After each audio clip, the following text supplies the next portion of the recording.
pro Orioles content podcast. Many people forget that. And then forget obviously this. the Rays with their start to the year and where they're at.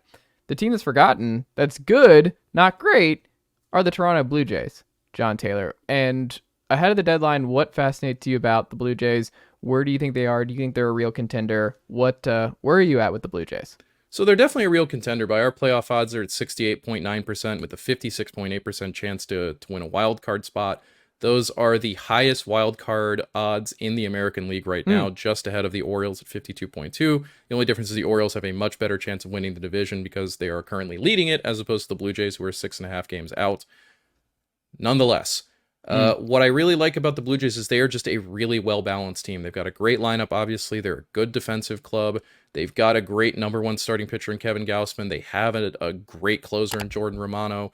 I think if you're Toronto, what you're kind of looking at the deadline is probably just kind of tweaking around the edges. One, I think, is you probably want to find some level of back-of-the-rotation help to a certain degree, because for as surprisingly good as Yusei Kikuchi has been, for as surprisingly useful as Jose Barrios has been, you've still got, it's been a pretty up and down season for Chris Bassett.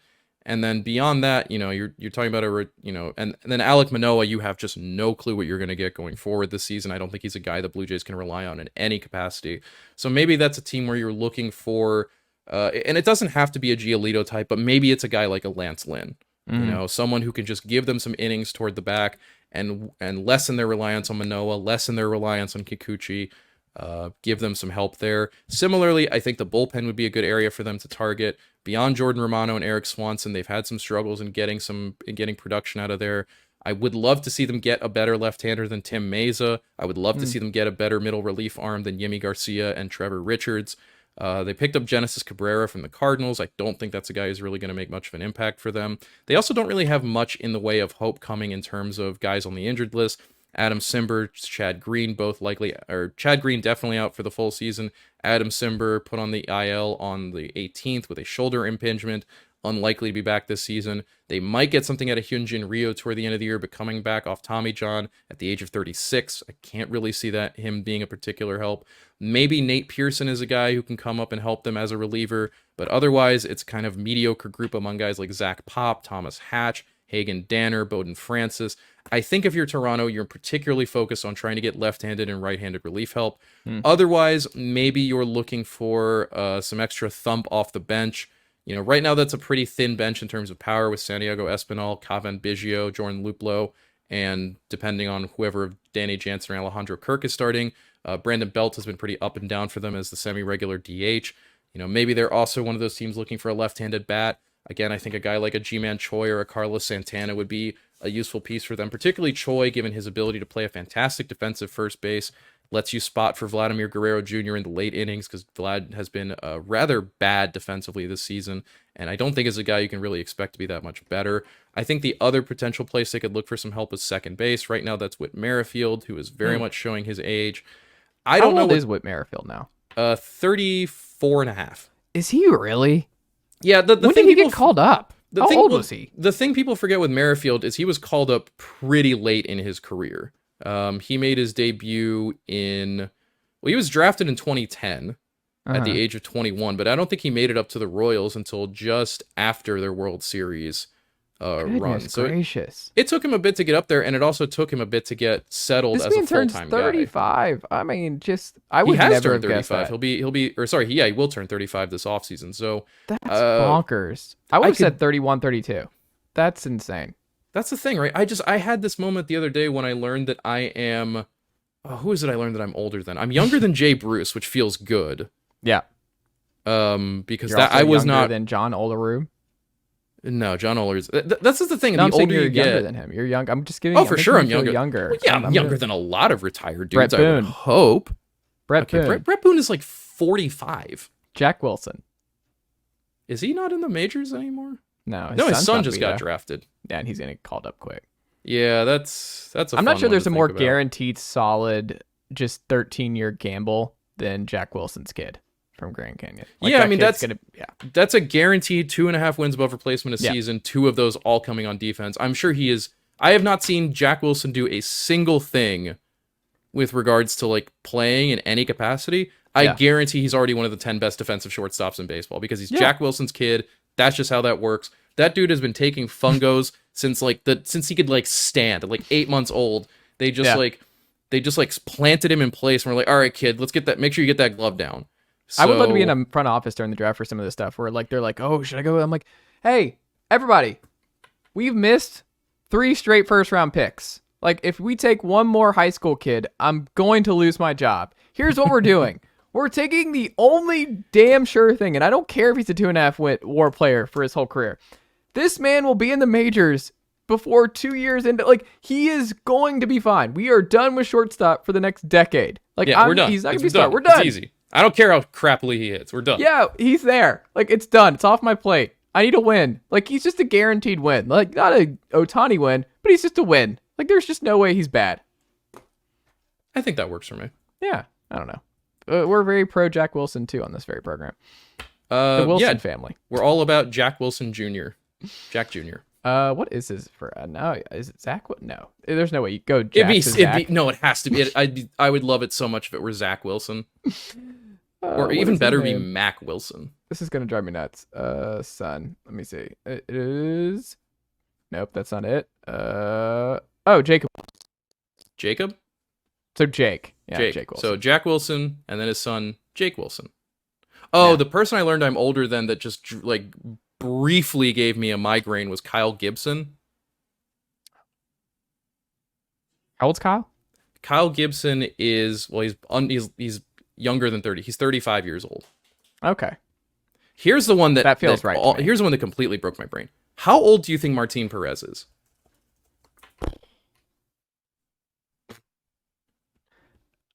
The fact that you're asking me and that you said it blew your brain is like, I'm just going to be off, John. Yeah. You're just going to need to tell me how old Martin Perez is. 32. I'm going to say 38. He's 32. Oh, there's no way. Martin Perez has been playing Major League Baseball for a decade. Seriously, I thought he got signed in like 2003. I was convinced Martin Perez was older. 39 years old. He's one of those guys you can't imagine young. Like when you look at a picture of Martin Perez, he's always been the Venezuelan Rich Hill in my head. Yes. Which would make him Ricardo Monte. There you go. Which actually Monte is mountain, but I think it can also be hill. So either way, Ricardo Hill. Rich Hill should consider a rebrand to Ricardo. I think that would probably extend his career another 5 years. But I think if he does that, he has to say it in that accent. He does. He has to say it like he's Ricardo Monte. Can we ask Rich Hill, who's also got to be, 44?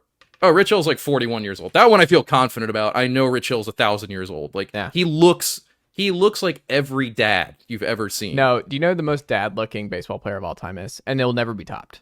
I saw him pop up in an advertisement the other day for some kind of baseball card collection show, trade show. Who would you guess looks like a dad and was advertising for a local MLB baseball card show? That has real Pete Rose vibes to it. No, this is actually a good one. Okay. Someone you want at your baseball card expert. I was going to say, Pete Rose looks like the dad at the Little League who has already been verbally warned several times about harassing the umpires. Yes. All right, who is it? Jamie Moyer. Yeah, I mean, Jamie Moyer, like Rich Hill, was someone who came into the league at 38 years old and just never budged from that point in time. But no, Rich Hill came in with khakis. I think he was born with khakis. Like Jamie Moyer. Rich Hill is the ultimate dad, though. He should do all his pitching while wearing New Balances. He should have a sponsor deal. Like, it shouldn't be Ohtani for New Balance. It should be Rich Hill for New Balance. I love New Balance shoes. They're so cozy. Like, Rich Hill's demeanor on the mound is always the dad who just realized 5 minutes after leaving the house that he forgot to close the garage door. I do that with the front door. I always second guess whether or not I lock my door behind you. How many times do you do it, or do you always just walk out and just think that you lock the door behind you? I know, because the thing is, in my girlfriend's apartment, the door, if you don't lock the outside door, it doesn't stay closed. So you have to lock it. So I'm lucky in that regard. But yeah. No, I was gonna say Rich Hill just has such a dad. Like he I'm assuming when he's in the dugout, he's just talking to the guys in there about Steely Dan and like how underrated Gaucho is. Like he's the ultra dad. He is the dad of all dads. And I love Rich Hill. He curses like a sailor and he grunts like he's lifting heavy boxes all the time. His face is just this perpetually like droopy dog, like, you know, like he just heard one of his kids knock something over after he just told them for the 4th time stop playing with that. That's not a toy. Mm-hmm. I love his vibes, man. I love Rich Hill's vibes. That's awesome. How do we go back to Blue Jays, by the way? They're going to be so mad when I tag this on YouTube. They should trade for Rich Hill. Why not? Yeah. There we go. I fixed there. I did it. We did it. I made the leap forward. Well, what is the trade? We can do that. What is the trade? The best it's the Blue Jays can do? What would you say is the most realistic best trade that they can do? I think they should target the best right-handed reliever they can get their hands on, which is probably something along the lines of Jordan Hicks or David Robertson. Although I saw a report that the Cardinals are actually thinking about doing an extension with Jordan Hicks because the Cardinals have apparently inherited the same brain-eating disease that the Rockies front office succumbed to 15 years ago. So, who knows? The Cardinals thing, too, is just like, you would think when you watch the games and you're like the talent and everything else and like the way they talk about, like even the broadcast. Also, just absolutely insane that Chip Carey is calling these games. Like, it blows my brain. It makes perfect sense for me because he is just the ultimate homer at heart, and no broadcast is better designed for someone who will not talk critically for even 1 second about the team on the field than the Cardinals. I just have heard so many games of him calling the Braves that it's really discombobulating hearing him call Cardinals games. Like, I could not even count how many games I've listened to Chip Carey just call Braves games, and he's I get just that. calling. It's so weird. It to me feels like a perfect spiritual fit. They're like 13 games under 500, John. Yeah, because they have a real. Again, the way you talk about it, the way they're talking about it is like the Cardinals just going to run. Prediction. They're 11.5 back. The Cardinals are done. Why are we acting like the Cardinals should not sell? I think I'm taking crazy pills when it comes to the Cardinals. Well, that's what I'm over. saying. Like, there's no reason the Cardinals should look at Jordan Hicks as anything other than the guy we're going to trade at the deadline so that we can possibly make this team better going forward because we suck right now. Yes. And yet you have the Cardinals leaking to reporters that, hey, we might actually sign Jordan Hicks to an extension, which in retrospect, maybe that's just a negotiating tactic to make other teams think, oh, we're not actually trying to get rid of him. We really like him. We want to keep him. So you're going to have to really make us a good offer to get him. At the same time, Tyler O'Neill and Ollie Marmol are actually best friends. You can't have a Tyler O'Neill. Tyler O'Neill ran out a ground ball very hard today, and I hope he got up after that, pointed at Ollie Marmol and was like, you like that. He just did the full, with Carson, is that Carson Wentz who said that? No. That was Kirk Cousins. Kirk Cousins, thank you. The other meat-brained God Squad warrior who I just have a visceral dislike of. Yeah, I hope Tyler O'Neill dropped the full "you like that" on Ollie Marmol after running out an infield single. But I think if you're the Blue Jays, you know, a guy like David Robertson, a guy like Jordan Hicks, someone who is right-handed, who can pile up strikeouts, you can comfortably feel good about pairing with Swanson and Romano toward the, you know, in the late innings would be good. Otherwise, maybe a top-tier left-handed reliever. I don't really have any guys off the top of my mind, I think, that makes sense for that. But, you know, the other thing is I hate trying to predict reliever stuff because who knows with relievers? They are just so fungible and none of them really make a difference long-term and over the course of a post-trade deadline. But either way, I think if you're the Blue Jays, you're looking for pitching help, probably bullpen help. And maybe if you can find it, some kind of left-handed bat that you can put either, you know, as a DH or maybe in the infield, ideally second base. But I'm not really sure where that's going to come from. And also some friends you meet along the way, John. Yes, of course. You always want to make some friends along the way. You should make friends. Blue Jays are going to be fascinating. I think they're good and they're just solid. Like, they're just competent. I wonder, I guess fans are happy, right? If you're a Blue Jays fan, you're like, this is good. This is best case scenario for us. I think if you're a Blue Jays fan, your frustration is you've been told for years you have this super core of incredible young players coming. Your farm system's producing all this talent. You're going all out for guys like Gausman. You know, you're going to make plays for all the big free agents that are out there. And at the same time as it's like, all right, we're ready to do this.